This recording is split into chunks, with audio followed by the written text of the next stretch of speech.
Bienvenue à notre émission de ce jour. Nous vous saluons tous au nom de Jésus. Nous sommes dans la joie d'être encore parmi vous aujourd'hui pour partager la parole de Dieu, pour nous exhorter, pour nous aider à garder notre foi, à rester solide en Christ, à rester accroché à celui-là qui nous a créés, à celui qui a les tenants et les aboutissants de notre vie entre ses mains.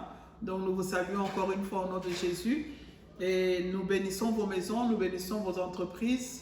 Nous vous souhaitons toutes les meilleures choses malgré tout ce que la pandémie a fait à travers le monde, malgré les désarrois, malgré les découragements, malgré les faiblesses qui nous ont prises. On a juste lâché prise, on a envie de lâcher prise. Mais aujourd'hui, je viens t'exhorter, mon frère, ma soeur, de tenir bon, de rester les regards fixés sur Christ, de ne pas se tourner ni à gauche ni à droite, parce que l'ennemi, ce qu'il fait, c'est venir nous décourager, venir arracher ce que Dieu nous a donné et venir nous détruire pour nous tuer.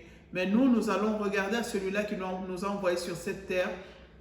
Il ne nous a pas envoyés pour ce que nos yeux voient, il ne nous a pas envoyés pour ce que le monde nous montre, mais il nous a envoyés, c'est comme un terrain qu'il a bâti pour une formation spirituelle.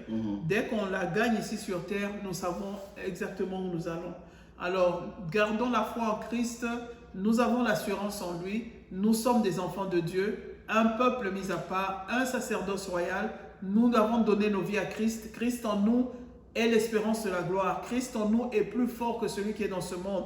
Celui qui est dans ce monde a envoyé la pandémie, Christ nous envoie la délivrance, il nous envoie la guérison, Amen. Il nous envoie sa protection, il a mis le Saint-Esprit au milieu de nous, il est toujours là avec nous et il a bien promis qu'il sera avec nous jusqu'à la fin des temps, que nous n'ayons peur de rien parce que c'est lui qui combat et nous gardons le silence. Amen. Que Dieu vous bénisse tous d'être là et nous allons commencer notre émission de ce jour. Je vais sans plus tarder passer la parole au pasteur. Que Dieu vous bénisse encore une fois. Que Dieu vous bénisse, bien-aimés, et que la paix du Seigneur soit toujours dans vos maisons. Nous remercions notre Dieu pour sa protection. Amen. Remercions aussi nos amis de Congo Mikili, cette chaîne sur laquelle nous venons Amen. Chaque dimanche.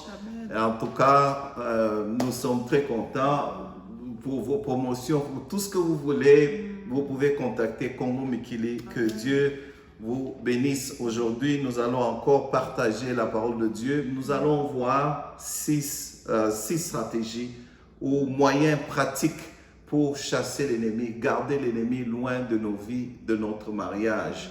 En gardant l'ennemi loin de nos vies, nous vivons comme des chrétiens, comme un bon couple et notre mariage sera béni. Parce que parfois, ce qui dérange notre mariage, c'est le combat spirituel de l'ennemi. Les situations que nous connaissons dans le mariage peuvent être le résultat d'un combat spirituel derrière. Et aujourd'hui, nous allons parler de cela. C'est vrai, dans nos émissions passées, nous avions abordé le sujet du combat spirituel dans le mariage, mais aujourd'hui nous attaquons les moyens pratiques, spécifiques que nous pouvons chasser vraiment l'ennemi. Alors, la Bible nous dit dans Jacques 4, « Soumettez-vous donc à Dieu et résistez au diable, il fuira très loin de vous. » Il y a donc un combat spirituel dans notre vie et dans le mariage. Alors, voyons ces stratégies pratiques. Premièrement, la chose la plus fondamentale que vous et moi pouvons faire pour nous assurer que notre vie est exempte de toute influence de Satan, c'est d'accepter Jésus-Christ comme notre Sauveur. Alors, devenir chrétien, je dois le dire, n'empêche pas l'influence de Satan, mais empêche Satan de nous posséder. Pourquoi? Parce que Dieu nous possède maintenant. Éphésiens 1 nous dit qu'en lui, vous aussi, après avoir entendu la parole de la vérité, l'évangile de salut, en lui vous avez cru et vous avez été scellés du sceau du Saint-Esprit qui a été promis, lequel est le gage de notre héritage pour la rédemption de ceux-là que Dieu s'est acquis. Donc, en donnant nos vies à Christ, s'assurant que réellement, comme la Bible nous le dit, si tu crois dans ton cœur que Jésus est Seigneur, si tu confesses de ta bouche, en âme et conscience, tu dis Seigneur, tu réalises ton état, comme la Bible nous dit, heureux les pauvres en esprit. On ne parle pas de l'argent, mais on parle d'un état d'humilité, de quelqu'un qui réalise à l'intérieur qu'il a désespérément besoin de Dieu et qu'en dehors de Dieu, il ne peut absolument rien, ni remplir les vides qui sont dans nos cœurs. En ce temps-là, sincèrement, nous donnons nos vies à Christ, Dieu nous possède. Et Satan ne peut plus nous posséder. Néanmoins, il peut influencer nos vies et déranger notre mariage.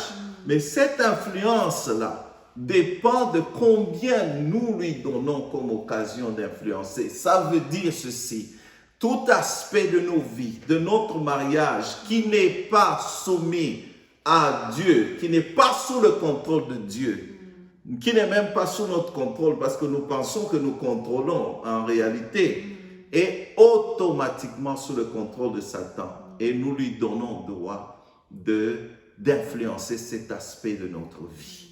Nous pouvons donner des exemples, mais retenez, regardons-nous dans notre mariage, d'abord dans notre vie, papa ou maman, quel est l'aspect de ta vie où le Saint-Esprit est en train de mettre le doigt qui n'est pas encore sous contrôle de Dieu.